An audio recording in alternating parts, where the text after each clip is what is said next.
ചികിത്സാ പിഴവിനെ തുടർന്ന് കൈമുറിച്ചു മാറ്റിയ പാലക്കാട്ടെ 9 വയസ്സുകാരിക്ക് ജില്ലാ കലക്ടർ ധനസഹായം ആവശ്യപ്പെട്ടത് മുഖ്യമന്ത്രിയുടെ ദുരിതാശ്വാസ നിധിയിൽ നിന്ന്. ഈ മാസം 19-നാണ് ധനസഹായം ആവശ്യപ്പെട്ട് റവന്യൂ സെക്രട്ടറിക്ക് കത്തയച്ചത്. എന്നാൽ ഇതുവരെ തുക അനുവദിച്ചില്ല. മുഖ്യമന്ത്രിയുടെ ദുരിതാശ്വാസ നിധിയിൽ നിന്ന് ചെറിയ തുക മാത്രമേ ധനസഹായമായി ലഭിക്കൂ.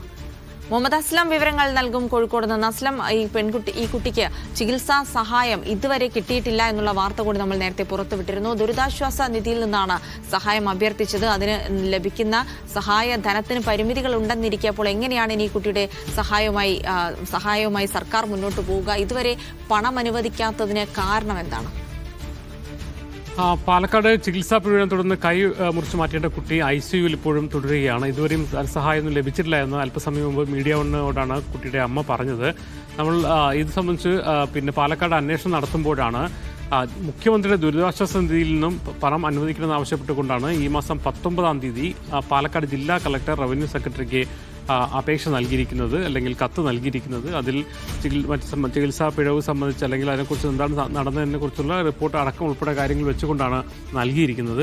പക്ഷേ ദുരിതാശ്വാസ നിധിയിൽ മുഖ്യമന്ത്രിയുടെ ദുരിതാശ്വാസ നിധിയിലുള്ള സഹായത്തിന് പരിധി ഉണ്ടാവും. 50,000 അല്ലെങ്കിൽ 1,00,000 രൂപ കൂടി മാത്രമേ പരമാവധി എത്രയും മാത്രമേ കിട്ടാൻ സാധ്യതയുള്ളൂ. അതേസമയം ഇത്തരം കാര്യങ്ങൾക്ക് മന്ത്രിസഭയിലേക്ക് പ്രത്യേകമായി സർക്കാരിൻ്റെ ഒരു ഫണ്ട് മന്ത്രിസഭയുടെ പ്രത്യേക തീരുമാനത്തിനനുസരിച്ച് പ്രത്യേക ഫണ്ട് അനുവദിച്ചാൽ മാത്രമേ ഇത്തരം വലിയ തുകകൾ കിട്ടാൻ സാധ്യതയുള്ളൂ. അതുകൊണ്ട് തന്നെ ഇപ്പോൾ ധനസഹായം കിട്ടിയില്ല എന്നുള്ള കാര്യമാണെങ്കിൽ പോലും ഒരുപക്ഷെ മുഖ്യമന്ത്രിയുടെ ദുരിതാശ്വാസ നിധിയുള്ള ധനസഹായമാണെങ്കിൽ അത് വളരെ പരിമിതമായ തുകയായിരിക്കും എന്നുള്ളൊരു പ്രശ്നം കൂടി ഉയരുന്നുണ്ട്. അതുകൊണ്ട് തന്നെ ഈ പാലക്കാട് നിന്നുള്ള ആൾക്കാരും ജനപ്രതിനിധികളൊക്കെ തന്നെ ആവശ്യപ്പെടുന്നത് സർക്കാർ ഇതൊരു പ്രത്യേക കേസായി പരിഗണിച്ചിട്ടുണ്ട്. പ്രത്യേകിച്ച് ഒരു കൊച്ചുകുട്ടിക്ക് ഉണ്ടായ സംഭവമാണ്, 9 വയസ്സുകാരിക്ക് ഉണ്ടായ സംഭവമാണ്.